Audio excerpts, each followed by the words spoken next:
விருச்சிக ராசிக்கு ரொம்ப நல்ல பலன் கிடைக்கணும். ஏன்னா ரொம்ப நாள் பொறுத்து ஒரு சுப பலன் வந்திருக்கு. குரு சாதகமாக இருக்கார். வேலையில் எனக்கு நிம்மதி வேணும், செய்கிற தொழிலில் மேன்மை வேணும், கடன் தீரணும், இது எல்லாம் உங்களுக்கு ஜோதிடத்தில் நீங்கள் சொல்கிறீங்க.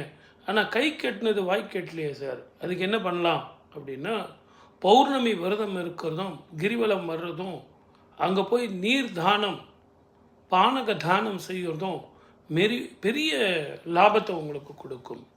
இந்த வருஷம் நீங்கள் கிடைக்கிறபடி உத்தியோக உயர்வு வரும், ப்ரமோஷன் வரும், வெளிநாட்டுக்கு போகக்கூடிய யோகங்கள் அமையும்.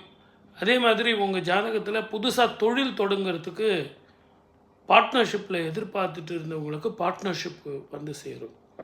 திருமணம் நடக்காதவங்களுக்கு திருமணம் நடக்கும். குழந்தை பாக்கியம் இல்லை சார், ரொம்ப நாளாக கல்யாணம் ஆகிடுச்சு சார், எனக்கு குழந்தை பாக்கியம் இல்லை அப்படின்னா ஐஓஎல்லையோ ஐவிஎஃப்லேயோ உங்களுக்கு ஒரு குழந்தை பாக்கியம் கிடைக்கும். வெளிநாட்டில் உங்களுக்கு வியாபாரம் பண்ணுறவங்களுக்கு நல்ல பிஸ்னஸ் பார்ட்னர் மட்டுமல்ல, பிஸ்னஸ் ஆப்பர்ச்சுனிட்டி நல்லா கிடைக்கும். அதே மாதிரி சின்ன திரை பெரிய திரையில் இருக்கிறவங்களுக்கு நிறைய புது புது படங்கள், புதிய விஷயங்கள் நீங்கள் அக்ரிமெண்ட்டில் சைன் பண்ண போகிறீங்க. ஷேர் மார்க்கெட்டில் இருக்கிறவங்க கொஞ்சம் நிதானமாக பொறுமையாக பார்த்து செய்யுங்க. இன்வெஸ்ட்மெண்ட் பண்ணுறது நான் அவனை நம்பினேன் இவனை நம்பினேன் அப்படின்னு இல்லாமல் உங்களுடைய மனசில் என்ன தோணுதோ அதை செய்யுங்க. அதை விட மெட்டலில் கொஞ்சம் இன்வெஸ்ட்மெண்ட் பண்ணாமல் ஆயிலில் பண்ணும்போது இன்றைக்கி ப்ரெசன்ட் சுச்சுவேஷனை மனசில் வச்சு பண்ணுங்கள். ஆயில் பணம் தரும், அதே நேரத்தில் பிரச்சனையும் கொடுக்கும், மிகப்பெரிய நஷ்டத்தையும் கொடுக்கும். ஆகவே ப்ரெசன்ட் சுச்சுவேஷனை பார்த்து ஆயிலில் இன்வெஸ்ட்மெண்ட் பண்ணுங்கள். சில்வர் அண்ட் கோல்டு பண்ணுறத கொஞ்சம் தவிர்க்கிறது நல்லது. அதே நேரத்தில் லாங் டேர்ம் இன்வெஸ்ட்மெண்ட்டாக பண்ணுறவங்களுக்கு கோல்டு அண்ட் சில்வர் ரொம்ப பிரமாதமாக இருக்கும்.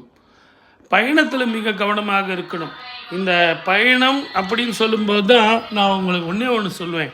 இந்த பயண காலத்தில் நீங்கள் தெளிவாக இருக்கணும். இரவு பயணத்தை தவிர்ப்பது நல்லது.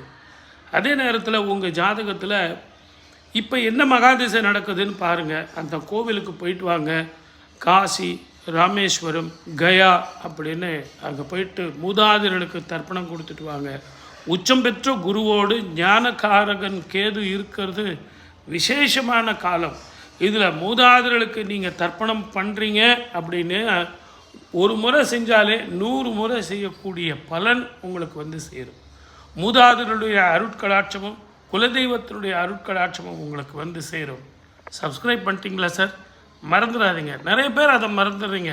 சப்ஸ்கிரைப் பண்ணுங்கள், ஷேர் பண்ணுங்கள், நிறைய பேசுவோம்.